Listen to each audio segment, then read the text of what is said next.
What's up, y'all? I'm Logan with Graham Media. It's 2023, and this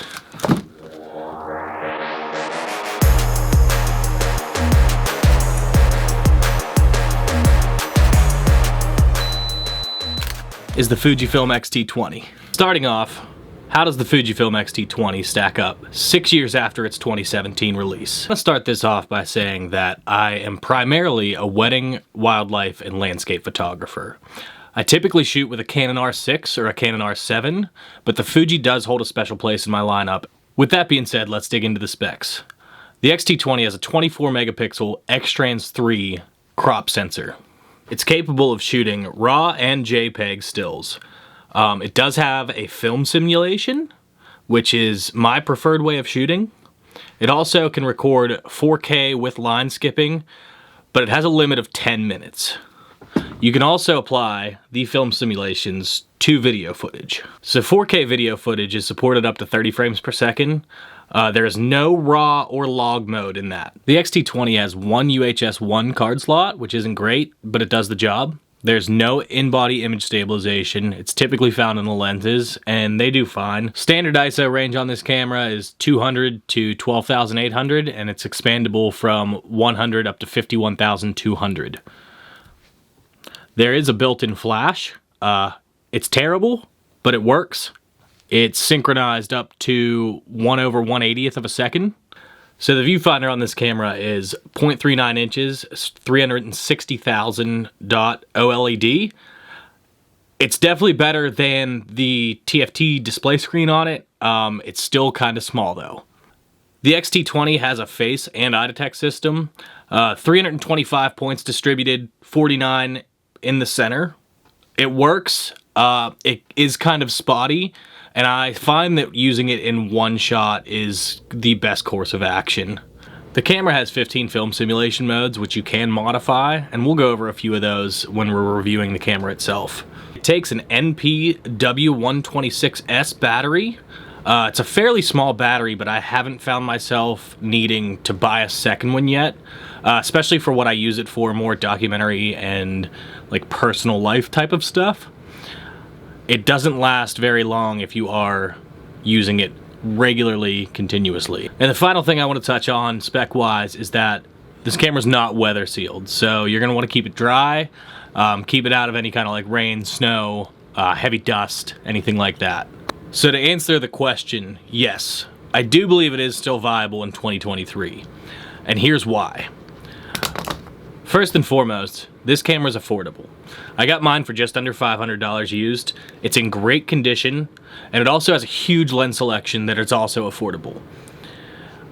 Not only is the X mount great, but Sigma also makes lenses for this, which are super sharp and also budget friendly. As you can see here, I have an 18 to 55 on it. That's currently my only lens for it, but really it's the only one I need to use. I'm gonna cover what I use it for. Primarily, this is my everyday carry camera. It's easier to drag out than the R6 or even the R7. It's more portable. It's pocketable within a large hoodie pocket, and I do use a grip on it just because it's so small and non-ergonomic. I want to say first, my favorite thing about the camera is the film simulations, and it does upload the JPEGs relatively quickly via wireless connection with your phone. So I find myself using this a lot more, not having to go into Lightroom, edit photos, and just enjoying the look that comes straight out of the camera. I've yet to use it for video, so I can't comment on that, but I really don't have a use for it for video. So I do like the construction of the body. It has a nice solid feel to it without being like too much weight or too cumbersome. The dials have a nice tactility to them. They are useful for the most part. But I hate that I don't have quick, easy access to the ISO. So the way you set your ISO on this camera is you can set an upper limit of the auto ISO, or you can go into the Q menu and change it manually, which is not the most easy way to get to it.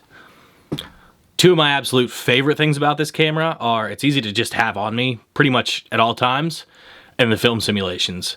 And for me, the film simulations have such a benefit coming from an R6 and an R7, where I'm used to editing every photo that I take.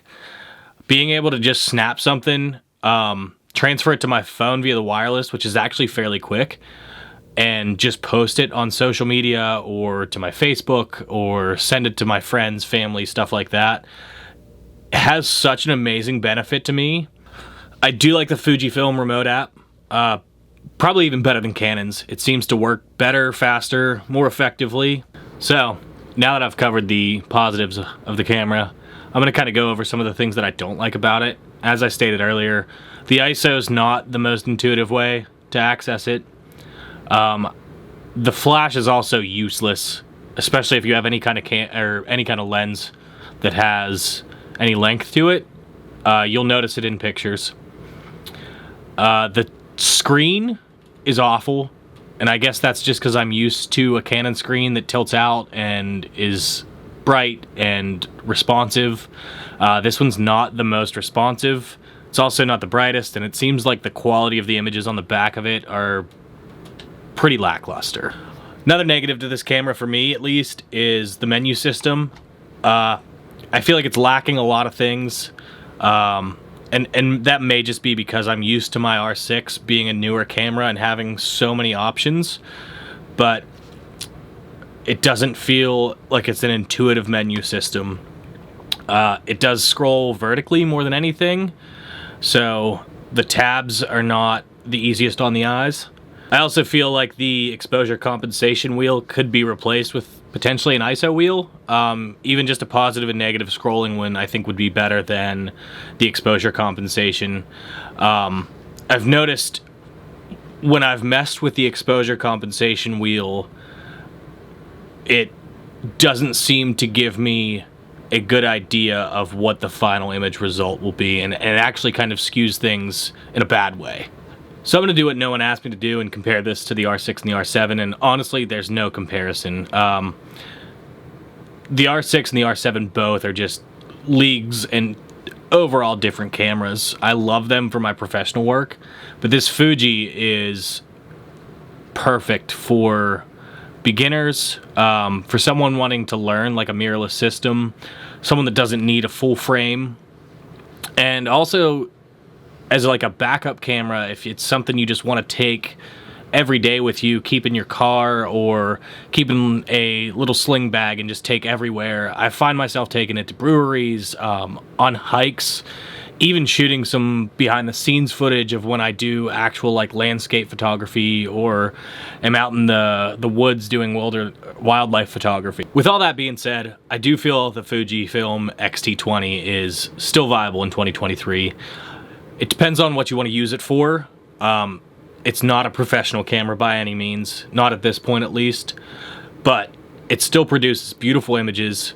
It has a niche that it fills with the film simulations, and from everything that I've seen comparison-wise, they look good. They don't look exactly like film, but I think that's going to be a hard thing to replicate with any camera. But they do have a different look to them than a lot of the digital images that we're getting from these tack-sharp, mirrorless, new age cameras. With that being said, let's go into an image review, and I'm going to feature some images here from Yellowstone, from southern West Virginia, which is kind of a near and dear place to me, and some just day-in-the-life type stuff that I've taken. These were all straight out of camera, no editing, and they've all been using the film simulation modes.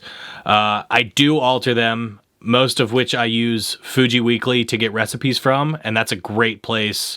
They have an app, they have a website, they tell you which cameras they're applicable to, and there's tons and tons of different recipes that you can apply to each various sensor in the Fujifilm lineup.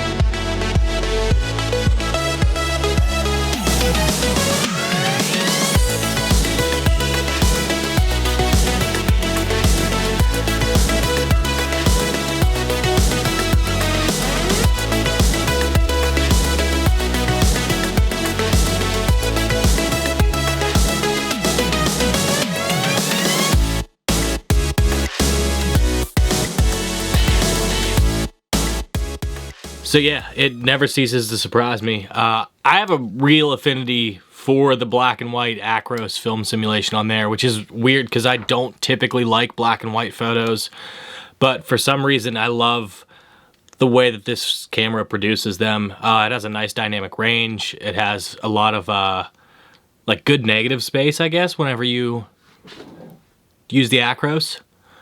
And I do want to say I have a tendency to underexpose a lot of images on this camera just because I'm so used to slightly underexposing stuff on the R6, but that's nothing like a little bit of editing can't fix. I just tend to like the way that they come out, so I leave them as is. So that sums up my thoughts on the Fujifilm X-T-20. It's 2023. I still feel like it's a great camera. I still feel like it's worth the money, especially when paired with a good lens. 18-55 is a great lens that it goes with. If you want to see more camera reviews, especially some older cameras that are reviewed currently, like, subscribe, hit the notification bell, and we appreciate it. Thank you.